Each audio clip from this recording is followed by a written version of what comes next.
सन 1928 में जब Alexander Fleming ने पेनिसिलिन का खोज किया तो पूरा विश्व बहुत ही प्रसन्न था कि अब मानव समाज की रक्षा के लिए, उनके इलाज के लिए एक बेहतरीन दवा का इजाद हो चुका था। धीरे धीरे बहुत से एंटीबायोटिक रिसर्च हुए, लॉन्च हुए, मार्केट में आए, मरीजों पर इस्तेमाल हुए, जिसमें एम्पेसिनिन के बाद सिफाइलोस्पुरिन आया, टेट्रासाइक्लिन आया, मोनोसाइक्लिन आया, तमाम तरह के एंटीबायोटिक आए बाजार में। आगे बढ़कर ब्रॉड स्पेक्ट्रम एंटीबायोटिक आया, ब्रॉड स्पेक्ट्रम में मोनोबैक्टम से लेकर मेरोपेनम तक सारे एंटीबायोटिक आए।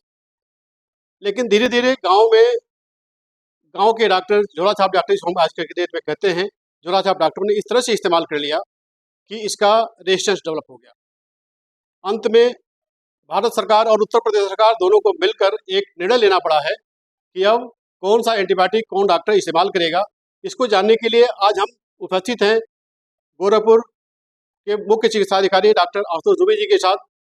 वो बताएंगे कि कौन डॉक्टर किस एंटीबायोटिक का इस्तेमाल कब करेगा, कैसे करेगा और इसका शासनादेश क्यों जारी करना पड़ा। इसके बारे में विस्तार से डॉक्टर आशुतोष दुबे जी बताएंगे। Doctor Dubey sir. देखिए, ऐसा है कि एंटीबायोटिक्स की एक प्रॉपर्टी होती है बैक्टीरिया के अंदर, जब ये लगातार प्रयोग किया जाता है और इसका अनएथिकल प्रयोग किया जाता है तो बैक्टीरिया में इसके प्रति रेजिस्टेंस डेवलप हो जाता है।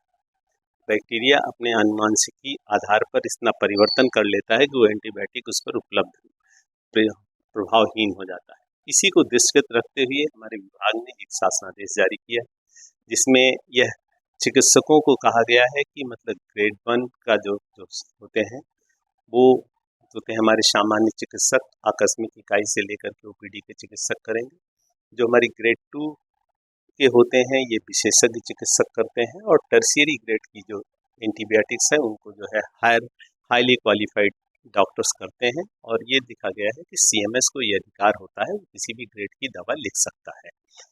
तो इसी के तहत ये इसी के लिए लिखा गया है कि जिससे कि लोगों में एंटीबायोटिक से रेजिस्टेंस कम हो और हमारी एंटीबायोटिक सुरक्षित रहें, जिससे हम आकस्मिकता की स्थिति में इसका प्रयोग कर सकें। आपने सुना जैसा मुख्य चिकित्सा अधिकारी महोदय ने बताया कि excess of everything is bad. किसी चीज़ का जब अति हो जाएगा तो वो हमेशा ही नुकसानदेह होता है।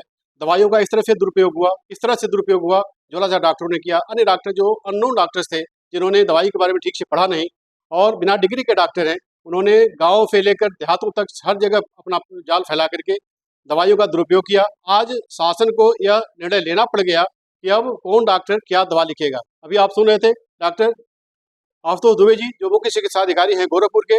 मैं अपने सहयोगी कैमरामैन दिलीप के साथ डॉक्टर वशिष्ठ तिवारी, भारत 24 गोरखपुर।